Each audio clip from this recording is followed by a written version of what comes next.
কোরবানি যারা 7 জনে মিলে করবেন, 5 জনে মিলে করবেন বা 3 জনে মিলে করবেন, তাদের প্রত্যেকজনের নিয়ত থাকতে হবে আল্লাহর সন্তুষ্টি। যদি একজনের নিয়ত গোশত খাওয়া থাকে, কারো কোরবানি হবে না। Clear concept. সেজন্য আপনি কার সাথে কোরবানি করছেন, ওই ব্যক্তি সিলেকশন করার সময় ভালোভাবে সিলেকশন করবেন। ওই ব্যক্তির নিয়তকে জিজ্ঞেস করবেন আল্লাহর জন্য। 7 জনে মিলে কোরবানি করেছেন, তখন গোশত ভাগ করার সময় মেপে করতে হবে। খুব সতর্ক এই ব্যাপারে। 7 জনের মধ্যে একজনে যদি অসন্তুষ্ট হয়, কারো কোরবানি হবে না। খুব সতর্ক। এভাবে আমরা কোরবানি করব। সবচেয়ে গুরুত্বপূর্ণ হচ্ছে, সারা জিন্দেগি আমার নবী উম্মতের পক্ষ থেকে একটা কোরবানি দিয়েছেন।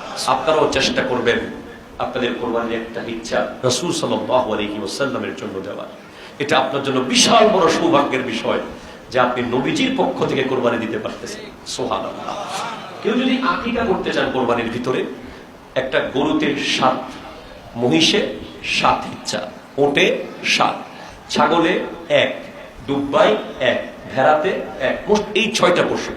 এর বাইরে কোনো পশু, গরিব বলেন, গয়াল বলেন, কোরবানি হবে না, কারণ এগুলো গৃহপালিত নয়। কেউ যদি বলে যে আমি গৃহে এনে পালছি, তো তাও কোনো হবে না, কারণ এটা ওরফের মধ্যে, গৃহপালিত পশুর মধ্যে পড়ে নাই। এটা আপনি স্পেশালি শখ করে গৃহে পালছেন। তো এই 6টা পশু, তার মধ্যে কেউ যদি বলে যে আমি একটা পশু কিনেছি, আমার পরিবারে কোরবানি দেওয়ার মতো লোক আছে 4 জন, আরো 3টা এক্সট্রা আছে, ভাগ। এই 3 ভাগের মধ্যে আপনি একটা ছেলে আর একটা মেয়ের কোরবানি দিতে পারবেন। সুবহানাল্লাহ, জোরে বলেন। ছেলের পক্ষ থেকে 2 ভাগ, মেয়ের পক্ষ থেকে 1 ভাগ আপনি কোরবানি করতে পারবেন। সেভাবেই আপনি কোরবানি করতে পারবেন। আমাদের মধ্যে একটা কথা রয়ে গেছে, আকিকার গোশত কেউ খেতে পারবে না। খবরদার, বাপ মা আকিকার গোশত খাওয়া যাবে না, এই ধরনের কোনো বিষয় ইসলামে নাই। ইসলামে হাদিসে পাকে আছে, আকিকার গোশত নিজেও খাও, মানুষকেও খাওয়াও। সুবহানাল্লাহ বলেন।